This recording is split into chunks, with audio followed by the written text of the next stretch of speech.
مینا صاحبہ سے کہ تشریف لائیں اور اپنا کلام بھی پیش کریں۔ جناب رفعت حسام مینا صاحبہ۔ رب اشرح لی صدری ویسر لی امری واحلل عقدۃ من لسانی یفقہوا قولی۔ میرے لیے بہت زیادہ اعزاز کی بات ہے کہ آج تمام معزز افراد نے، معزز احباب نے میرے لیے بہت ایسے الفاظ کہے کہ جسے سن کر میں کہہ سکتی ہوں کہ اپنے پہ غرور آ جاتا ہے، بس وہ کچھ ایسی کیفیت رہی آج۔ سب سے پہلے میں محترم عقیل دانی صاحب، محترم سہیل زرار صاحب، محترمہ سائمہ ارم صاحبہ، محترم جناب محفوظ الحسن صاحب، محترمہ جناب سیمی صاحبہ اور ان تمام افراد کا جو یہاں پر تشریف لائے ہیں، تہہ دل سے میں شکریہ ادا کرتی ہوں۔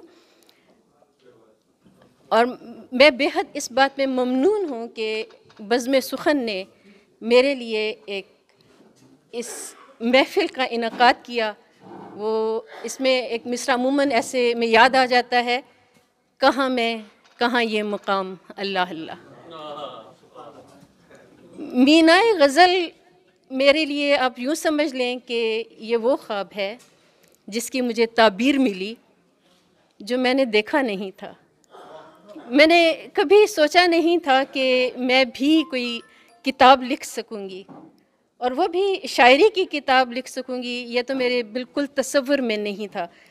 سوچا تھا تو یہ سوچا تھا کہ ہاں اپنے بچوں کے لیے، خصوصاً مجھے پاکستان کا، کیونکہ میرا تعلیم و تربیت سے ایک معلمہ ہوں، میتھس پڑھاتی ہوں، تو اس نقطۂ نظر سے میں سوچا کرتی تھی کہ ان بچوں کے لیے جو یہاں پر میں فیسلٹیز بچوں کی دیکھتی ہوں، یا یہاں پر جس طرح سے بچوں کو تعلیم و تدریس میں کیا جاتا ہے، ایک طریقہ اپنایا جاتا ہے، تو میں سوچتی تھی کہ میں اسی طرح سے ان بچوں کے لیے کچھ لکھوں۔ میرا خواب یہ ہے، ابھی بھی ہے، کہ میں ان بچوں کے لیے کچھ اس طرح سے لکھوں کہ جو خصوصاً ایسے بچوں کے، ہمارے ہاں اس بات کی تشخیص نہیں ہوتی، کیونکہ میں ادھر پاکستان میں آغاز میں نے ٹیچنگ کا کیا تھا P A F inter college Kallar Kahar سے، پھر اس کے بعد فوجی فاؤنڈیشن بھی میں نے وہاں پاکستان میں ٹیچنگ کی، اور میرے سامنے یہ بات آئی کہ ہمارے ہاں اس بات کی بالکل بھی ہم نے نہیں پتہ ہوتا کہ ہمارے کون سے بچے جو ہیں وہ ٹیلنٹڈ ہیں، گفٹڈ بچے ہیں، یا کن بچوں میں کچھ کمیاں ہیں، کچھ کمزوریاں ہیں، یا کن بچوں کے ایسے حالات ہیں کہ جن کی وجہ سے وہ اپنی تعلیم پر توجہ نہیں دے پا رہے۔ تو یہاں آ کر، جب میں نے یہاں پر آ کر میں نے اپنی تعلیمی تدریسی کیریئر کا جب میں نے آغاز کیا، تو پھر مجھے پتہ چلا اور میرے سامنے بہت ساری ایسے باتیں آئیں، تو پھر میرا دل چاہتا ہے، ابھی بھی میرا دل چاہ رہا ہے، اللہ کرے کہ میں اس خواب کو پورا کر سکوں۔ تو جہاں تک شاعری کی بات ہے، یہ آپ یقین جانیے کہ یہ کتاب، اور جس کے لیے میں سب کی بے حد، پھر میں کہوں گی کہ میں بہت دلی شکریہ ادا کرتی ہوں، اور میرے لیے بہت اعزاز کا مقام ہے کہ اتنی دور سے اور اتنے، مطلب میں تو ان کے تعریف کے لیے میرے پاس الفاظ نہیں ہیں کہ جو لوگ تشریف لائے ہیں یہاں پر، اور انہوں نے میرے لیے بہت خوبصورت الفاظ میں میری کتاب کو اور مجھے سراہا۔ شاعری کا جہاں تک ہے، اس میں کوئی شک نہیں کہ مجھے بچپن سے اس کا شوق تھا شاعری کا، لیکن وہ یوں ہوتا ہے نا کہ جیسے ہمارے ہاں حالات ایسے ہی ہوتے ہیں کہ ہم لوگوں کی زیادہ تر توجہ وہ اپنی تعلیم پر ہوتی ہے، اپنے اسکول اور اپنی نصابی کتب اور سب کچھ۔ پھر میرا یہ تھا کہ کیونکہ میں ایک سائنس کی طالبہ تھی، تو اس لحاظ سے مجھے بہت زیادہ اپنی اسٹڈیز پر ہی توجہ دینی پڑتی تھی، اور ایسے میں یوں ہوتا ہے کہ ہمارے کچھ ماحول بھی ایسا ہوتا ہے، ہمارے ابھی راستے میں محترمہ سائمہ صاحبہ سے بھی اس بارے میں ذکر ہو رہا تھا کہ ہمارے پیرنٹس کی بھی یہ خواہش ہوتی ہے کہ ہمارے بچے جو ہیں وہ ضرور کچھ بنے۔ ظاہر ہے میری بھی یہ خواہش تھی کہ میرے بچے ضرور کچھ بنے، لیکن پہلے یہ ہوا کرتا تھا کہ خیر الحمدللہ مجھے اس صورتحال سے سامنا نہیں ہوا، لیکن ہمارے ہاں خصوصاً جس ہم کلچر سے تعلق رکھتے ہیں، خواتین کے لیے زیادہ معزز جو ہوتی تھیں جابز، وہ ایک ڈاکٹر بننا یا ایک ٹیچر بننا جو ہوتا تھا، تو ظاہر ہے کہ ان کو سمجھا جاتا تھا اور اسی میں فوکس بھی کیا جاتا تھا۔ جہاں تک شاعری کی بات ہے، آپ یقین جانیے کہ کبھی ایسا ہوا ہی نہیں تھا کہ مجھے کسی نے اس بارے میں، یعنی میرے ٹیلنٹ کو سمجھا ہو، یا یہ میرے اندر یہ چیز پائی جاتی ہے، ایسا میرے سامنے بالکل بھی نہیں آیا تھا۔ میں یہ چاہوں گی، بلکہ میری خواہش ہے کہ ہم لوگ اپنے بچوں میں اتنی ان کو ہم سمجھیں اور انہیں ہم دیکھیں کہ اگر ان میں کوئی ایسی چیز ہو تو اسے ہم اجاگر کریں، اس کو ہم کوشش کریں کہ ہم ان کے اندر سے اس چیز کو باہر لے کر آئیں۔ اور ہوا یوں کہ جب میں نے شاعری کا آغاز کیا، وہ شاید اس وجہ سے آغاز ہوا کہ ماشاءاللہ میرے بچے جو تھے ان کے ساتھ ہم نے اکٹھی یونیورسٹی کی، میں نے بھی ان کے ساتھ یونیورسٹی سٹارٹ کی، تو جب ہم ختم کر چکے ہیں ماشاءاللہ بچے جو تھے ان کا بھی اپنا کیریئر شروع ہو چکا، تو میرے پاس کافی ٹائم تھا، تو اس وقت کو استعمال کرنا بہت ضروری تھا۔ بھلا کیوں؟ اس سے میں آپ کو ایک شعر میں بتا دی ہوں، ابھی پچھلے دنوں میں نے 2-3 دن پہلے غزل لکھی ہے، تو اس شعر کا ایک اس غزل کا ایک شعر ہے، اس میں آپ کو یہ بتاؤں گی کہ مصروفیت کس قدر ضروری ہو جاتی ہے۔ ایک شخص اپنے کام میں مصروف تھا مگر، ایک شخص اپنے کام میں مصروف تھا مگر، بس ایک پل ہوا تھا وہ بیکار، مر گیا۔ بس ایک پل ہوا تھا وہ بیکار، مر گیا۔ تو بس اب یہی سمجھ لیں کہ میں نے بھی اپنے آپ کو مصروف رکھنے کے لیے، کہ میں اب خود کو بیکار نہیں رکھ سکتی تھی، مطالعہ اور ظاہر ہے کہ شاعری کا جہاں تک ہے مجھے شوق تھا، اور میں نے اس کو پروان چڑھانے کی کوشش کی ہے۔ ابھی تک میں طفل مکتب ہوں، لیکن آپ کو میں یہ بتاتی چلوں کہ جو سب سے پہلا میرا شعر ہے، میں غالباً 9th یا 10th میں پڑھتی تھی، تو یہ اس زمانے میں نے سب سے پہلا اپنا شعر کہا تھا، اور آپ یقین جانیے کہ مجھے تب پتہ نہیں تھا کہ یہ شعر ہے، وہ تو مجھے بعد میں پتہ چلا نا کہ یہ مکمل ایک شعر ہے، باوزن شعر ہے اور اچھا ہے۔ اب یہاں پر منحصر ہے کہ وہ کیسے، میں آپ کو سناتی ہوں میں اپنا پہلا شعر۔ توازن اگر ہو میری زندگی میں، توازن اگر ہو میری زندگی میں، بسر ہو میری زندگی بندگی میں، بسر ہو میری زندگی بندگی میں۔ یہ میرا سب سے پہلا شعر تھا، اور شاید یہی وجہ تھی کہ اس شعر کے بعد یہ شاعری کا سفر جو ہے وہ شروع ہوا۔ اس میں میرے دوست احباب جو تھے ان کا ایک بہت بڑا کردار ہے۔ جب میں نے لکھنا شروع کیا انہوں نے مجھے بہت انکریجمنٹ دی، لیکن آج میں جس مقام پر ہوں اس میں بزم سخن کی بہت زیادہ شکر گزار ہوں، کیونکہ یہ پلیٹ فارم مجھے بزم سخن ہی کی وجہ سے ملا ہے۔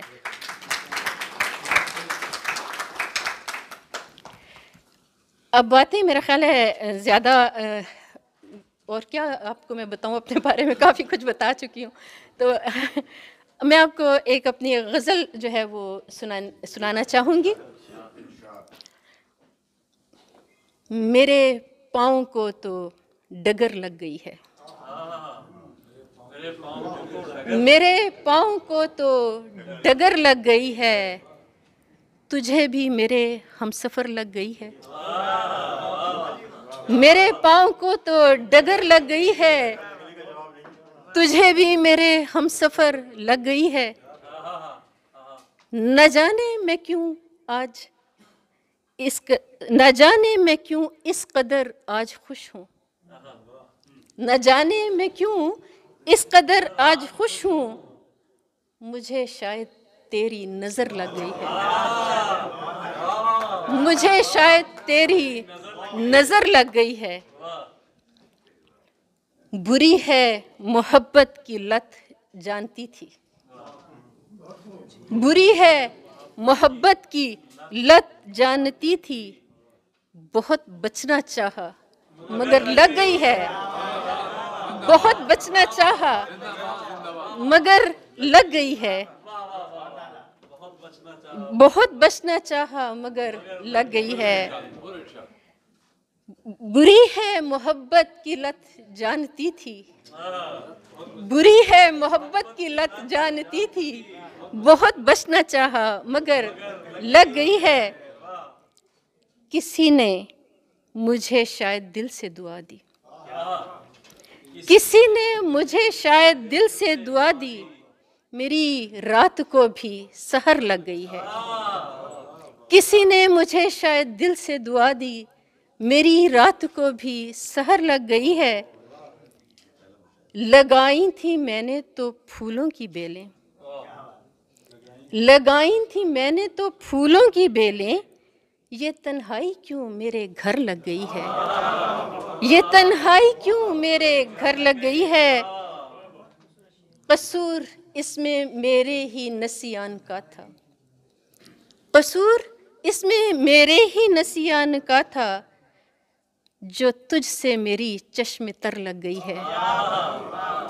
قصور اس میں میرے ہی نسیان کا تھا، جو تجھ سے میری چشم تر لگ گئی ہے،